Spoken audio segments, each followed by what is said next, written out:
narrative, it's subterfuge, it's cash, it's posters on the street, but there's a war going on.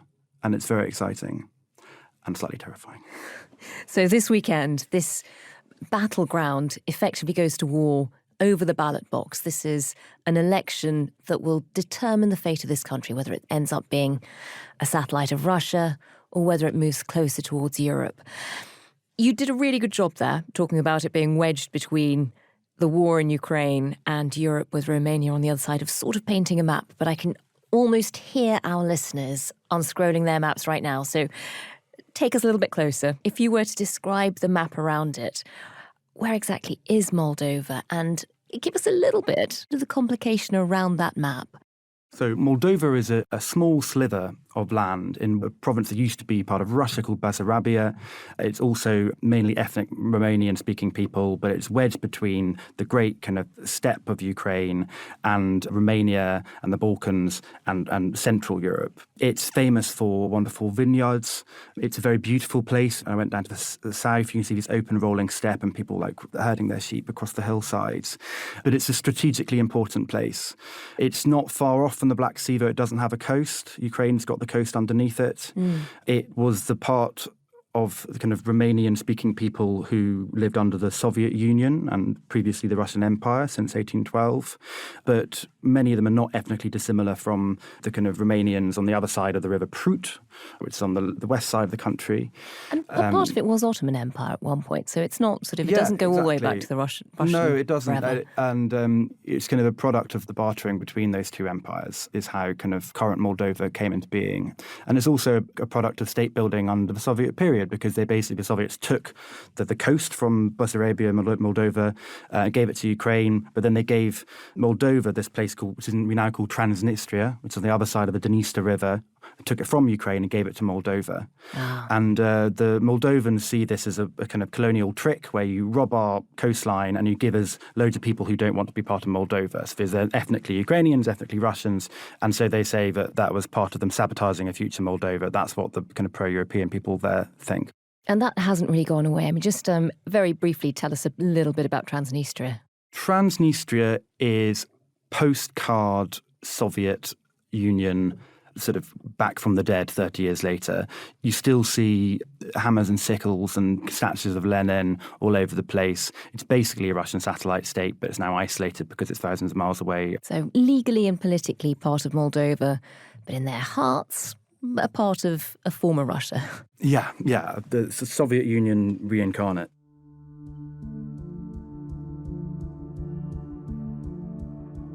So that's some of the geographical complication of Moldova, slithered between the war in Ukraine, Transnistria that doesn't really want to be a part of them, and Europe on the other side.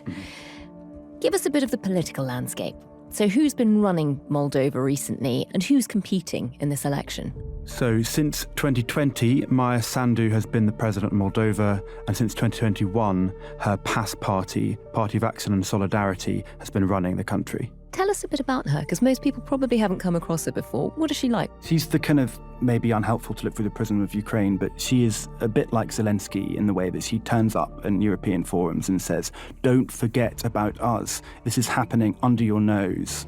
Today I would like to focus on the growing threats to our democracies and how we defend them together, because no one can be defended alone.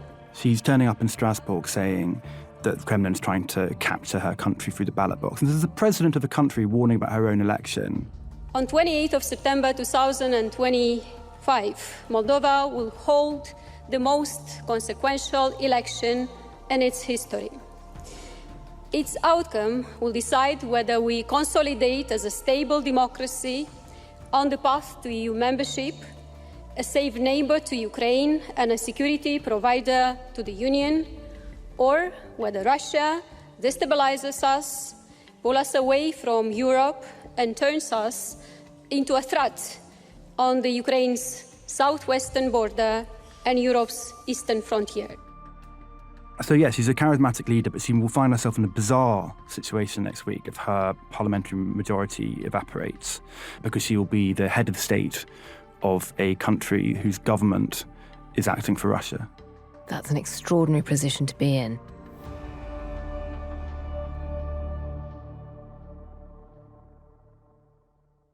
And just tell us a bit about who's in the running in this election. I mean, what are the political pieces? Who are the parties? So you've got Sandu as the leader of PAS, of the Party of Action and Solidarity. This is a pro-European party, but crucially, it's the only pro-European party that has had any major influence in the parliamentary election. They've become criticised for that, for basically monopolising that side of the vote. On the other side, you've got this new bloc of all these old pro-Russian parties, the socialists and the people who literally walk around with stars and hammers and sickles on their banners. These are the second largest party. This bloc is led by Igor Dodon, who is the former president up until 2020.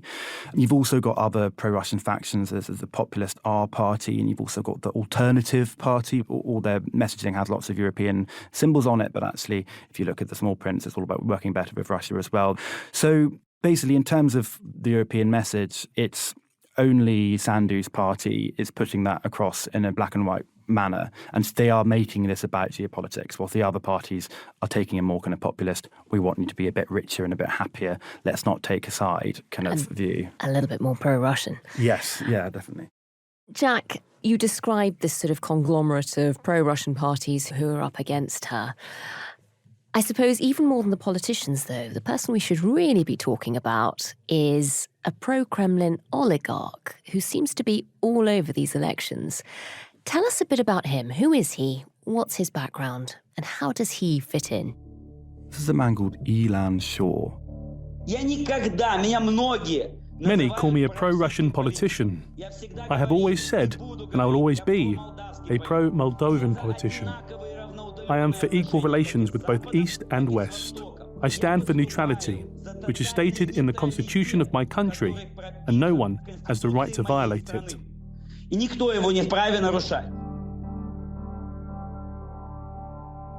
quite young for an oligarch. He's about 38. He robbed Moldova, well, allegedly, on an industrial scale. He stole, we think, around $1 billion, about 12% of the country's GDP. He's been indicted in Moldova on those charges. He is a fugitive and is now living in Moscow. He was born in Israel, but he was brought up mainly in Moldova, and he still has a network of people in Moldova who sympathise with him and also are friends of him, or just generally are convinced by the pro-Russian cause. Through sort of complex networks of banks and cryptocurrency exchanges and media companies, this man has been meddling in Moldovan politics basically since he left, but on an industrial scale. And he's reportedly connected to the FSB, which is the Russian security service, and he's seen as kind of the Kremlin's main kind of actor in terms of trying to swing Moldova back into their orbit. So when you see him acting in this election, you can pretty much assume it's the Kremlin doing it at arm's length. It's the Kremlin, but it's also him for himself, because in this election, it's not just as black and white as the EU versus Russia. It's also corruption versus non-corruption. You know, Russia is great for people who want to make loads of money and don't want to play by the rules. And so it's also oligarchs as basically acting in their own self-interest as well as the geopolitics. They're kind of using geopolitics just to get rich. Well, Jack, given that this man is a fugitive and living in Moscow, how is he able to interfere with politics, with this election on the ground in Moldova? How is he doing it? So extraordinary Moldovan journalists have infiltrated networks of Telegram channels. And on these, there are Telegram channels which put out loads of pro-Russian messaging, but there are also groups where they train normal people who want to get involved in Shor's party to become better bots, basically, or become better propagandists and propagators of this information by opening up multiple accounts per person, by sharing on multiple different social media accounts. And then ultimately, if you get really good at it, you get assigned into a smaller, more elite group where you get paid.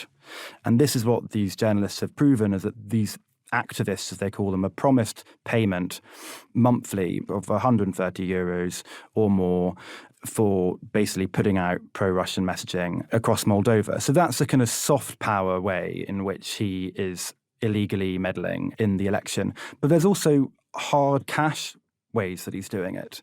Some people are getting cash directly into their pockets for going to the voting for parties aligned with Shor and aligned with the Kremlin.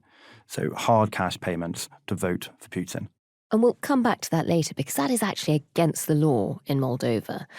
Just give us a sense, though, of, given that this man isn't allowed to be in Moldova, how is the money being channeled in? And do we have a sense of how much is being thrown at this election? So the Moldovan government says that hundreds of millions is being thrown at the election by the Kremlin. That's their claim.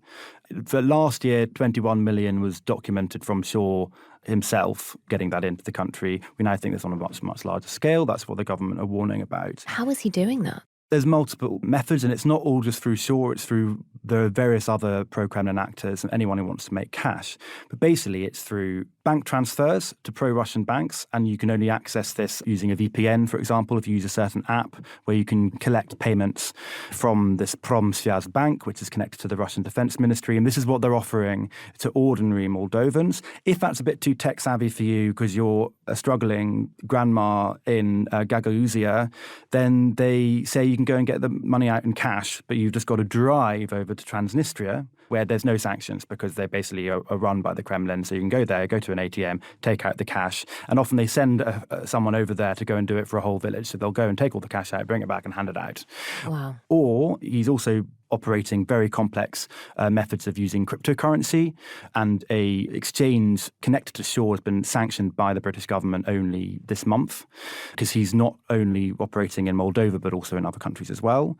And then there's also just planes with people with cash, each of them having up to $10,000, because under $10,000 you don't have to declare it. And so in advance of this governor election 2 years ago, there was an uptick of people flying indirectly via Russia. You can't fly directly to Russia because you're going across the war zone, going across Ukraine. So they fly indirectly via the Caucasus or via Istanbul. And they're full of people all with just under $10,000 in their pockets. And that's meant that they didn't have to declare the cash. And all these people were connected to Ilan Shaw. That's extraordinary. So suddenly millions are turning up in Moldova, literally trying to buy up an electorate. Who are some of the people he's supporting? Tell us a bit about the governor, for example, that you mentioned. Yes, so there's Yevgenia Gutsul, the governor of Gagauzia, which is an extraordinary enclave in the south of Moldova, which has been historically quite pro-Russian. Shaw spotted a moment in 2023 to seize this enclave and pit it against the pro-European government in Chisinau. So he chose his candidate, who is someone who he knew from when he was younger, Yevgenia Gutsul. Most people who know her said that she had nothing to do with politics beforehand. He then, with a mass campaign of disinformation and also with cash and buying votes, she wins in a landslide. They've promised to Gagauzia that they're going to invest 500 million euros, that they're going to build an airport. And when these things don't happen, they then say, oh, it's because Chisinau are getting in the way. So this is the Moldovan capital. That Sandu is getting in the way, that the European Union's getting in the way. So this Yevgenia Gutsul's basically, she's been to Moscow, she's met President Putin. And this is quite rare in Europe. You know, we're not talking about a backwater. We are not. This is a country on the fringes of Europe, but part of Europe altogether, and they're not only shaking hands with Putin, but trying to create their political identity around being close to Russia. And this is quite remarkable to see. Being in Comrat, the capital of Gagauzia, on Lenin Street, walking across the boulevard and seeing a great monumental statue to Lenin with teenagers playing on their phones underneath. This is not a scene that you see in Europe that much anymore, but it happens in Moldova, it happens in Gagauzia. Gagauzia, this is effectively, it's not like Transnistria, it hasn't broken off. This is a whole region of Moldova that is basically pro-Kremlin. Yes, and that's just the beginning. So they swung pro-Kremlin in 2023, but at the elections last year, we saw that areas which were kind of Romanian ethnicity were also seeing massive swings to pro-Kremlin parties. Now we're seeing the result as it is spreading across the whole country, mainly focusing in rural areas where bluntly people are poorer. And if someone says, I will literally give you 100 euros every month for your support, not just in the election, but full stop, and that is doubling your pension, then why wouldn't you vote for them? Jack, you were just telling us about being in Comrat, the capital of Gagauzia, this region of Moldova that is so pro-Russia. People hang around under statues of Lenin as if that's still normal. You spoke to some of the people there. I mean, you spoke to some of the people on Lenin Street, ordinary people. Tell us about them first. I mean, how do they view this election that's coming? I spoke with a young woman called Irina Gagauz, and in this part of the world, often you find that some older people remember the Soviet Union because it's their youth, they remember the good days. But this is someone who was 27, who never lived under Kremlin rule. And she was saying how, our people want to unite with Russia. We don't trust Chisinau. It's tragic what they've done with our governor, Yevgeny Kutsul, who's now in prison. And just to remind us why she's in prison. She's in prison over the electoral fraud, shady funding, basically, with all these bags of cash for her governor election. From this oligarch. Yeah. And even though there's a lot of evidence that money was being channeled through to her campaign from an oligarch who is himself on the run, people in Gagauz don't see that as a problem. No, they see her as a victim. They see her as she's one of us. She's an advocate for Gagauzia against this kind of complacent capital in Chisinau, which is only an hour and a half drive away. I mean, it's not far away. Yeah. But it's extraordinary to see amongst young people that openness to Russia and that equivocalness about the war in Ukraine. She was saying, some people here think that Ukraine started it, some people think Russia started it, but we all want to join with Russia because we don't really mind who started it.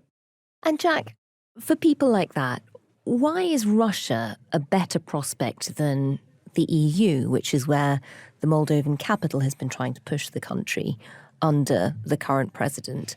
I know you spoke to some of the politicians in the region too. I mean, how did they explain it? Firstly, there are historic ties. So there are people who say, I've got my cousins there, my brother, my sister's there. They're not all demons. We should be friends with them. But beyond that, it's just becoming too painful to go towards Europe since the war in Ukraine, because the prices of gas, the prices of everyday products in Europe's poorest country, or at least one of them, is definitely what people get monthly, the poorest, it's becoming too much to bear. And so it's not necessarily about people going towards Russia and being like, oh, they've got a better quality of life. It's just saying, it's so expensive blocking them out. What's the worst that can happen? And the government are saying the worst that can happen is the loss of all your freedoms and the loss of the beginning of our long, arduous route towards the raising of living standards, towards Europe. And Europe does invest in the country, but that doesn't seem to be something that's swinging the vote. Well, I spoke to a local politician in Gagauzia who is critical of Ilan Shaw's attempt to sort of capture his home. But he was also not particularly in love with the European Union. He says that Europe invests in the future and builds roads, builds schools. It also wants to know how you spent the money, whilst Shaw just puts it straight in your pocket. That's why people want to do business with these people, because basically it's no strings attached, at least it seems to be, whilst with Europe, because of the due diligence and the anti-corruption laws and the fact that there's very complex processes that they're going through to become part of the European Union, people can't get easy cash. And the money is being invested in projects which will help them in the future, but not now. And talking of paying protesters, they're not just paying for votes. Earlier this week, we had 70 people arrested for planning to riot because they'd been paid to do it. I mean, just give us a sense of how these operations are working. They arrested over 70 people who were trained in Serbia, so a state which is often aligned with Russia, in kind of violent rioting. So this is not just paying protesters. It's training violent protesters and paying them and then shipping them back to their own country. There's loads of different mechanisms. It goes from sort of posters on the street with subtle messaging about this EU government is pro-LGBT rights, for example, which is a lot of people don't agree with in Moldova, to literally sending dozens of people to training camps on how to conduct violent protests. That is extraordinary. And you do sort of realise how difficult this must be for the president, for the current government to fight. If they take away the money people are being given, they'll hate them even more, even if it is breaking the law, that you can't stop rioters when they've been professionally trained. They're not even just ordinary rioters. This isn't happening organically. It also gives you a sense of how much is at stake for Russia if they're going to so much effort to try and swing this election. It's not the only time we've seen Russia behaving like this. They have swung elections in other countries near their border. We've also seen them in the last few weeks, sort of sending drones into Poland, invading Estonian airspace. What is Russia up to? It's hybrid war. This is a term we've had since 2014, since they annexed Crimea, but it is so alive now, this hybrid war. It's in the air, it's in the ballot box, and it's with guns in Donbass. I would argue that what's happening in Moldova this weekend is almost more consequential than these incursions into Estonia and Poland. Those are obviously extraordinary, and especially we've seen in Denmark closing an airport because of a drone over it, which was now suspected from Russia. But in Moldova, we're talking about a whole country switching allegiances, basically, through interference. This is a country which borders Ukraine. It's a country with a pro-Russian enclave on Ukraine's border. If Moldova was in the Kremlin's pocket, it would surround southern Ukraine. It would surround the key port of Odessa, which Putin has repeatedly said, in his view, is a Russian city. On a recent map shown in the Russian Defense Ministry, they include Mykolaiv and Odessa oblasts, regions of southern Ukraine, as part of Russia.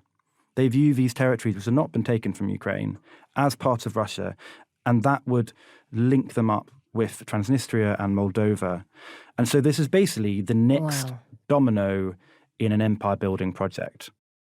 For the Ukrainians watching this election, when they've seen that map where regions that they still hold are being called Russia in order to connect up to Moldova, there's a lot at stake for them too.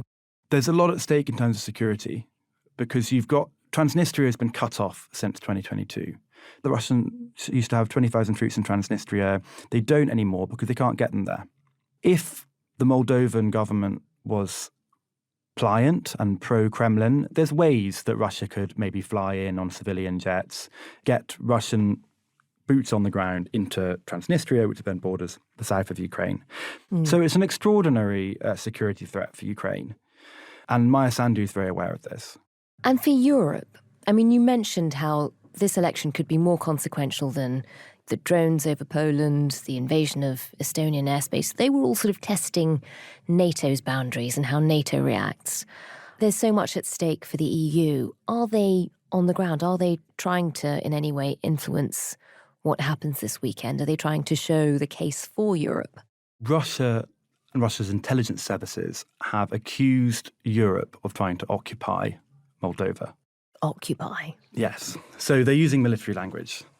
They've used this in the past when they try to justify false flag operations for the future, as they have done in Donbass. It's sort of scary language when you're going into an election, because it's them beginning to justify to the Russian people the actions they might take next. So how Europe responds to this is a big question. They can condemn, but at the same time, the more vocal European leaders are, the more credence arguments that Europe is trying to meddle with the election that goes to those propaganda narratives when they say, look, Macron wants the election to go this way, von der Leyen wants it to go this way, they're trying to meddle. And those narratives do have credence amongst normal Moldovans who are finding their lives a lot more economically unstable over the past 3 years than before. So I think Europe is backing Sandu. However, they, in a way, have to be quite careful what they say between now and the day. It depends on what happens next week after the election, because there's going to be chaos.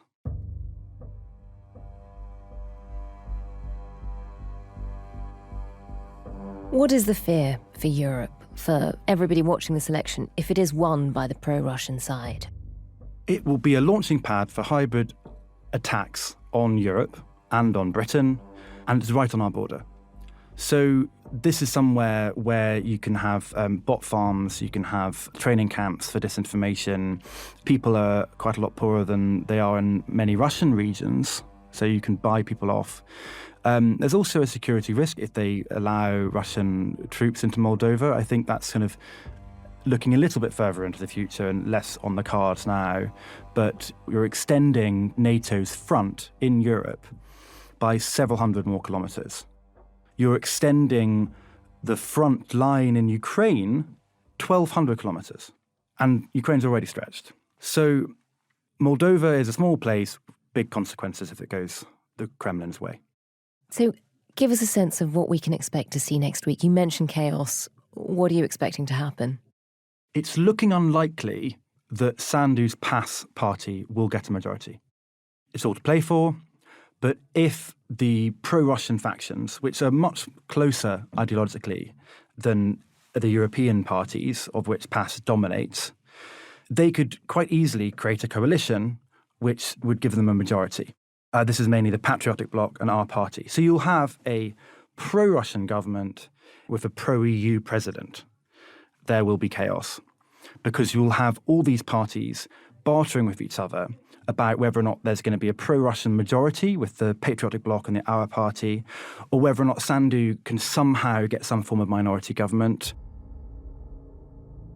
But all the time, there'll be street protests with paid protesters, there'll be bribes and disinformation. What happens next week is almost more consequential than the vote itself, if the vote doesn't go Sandu's way.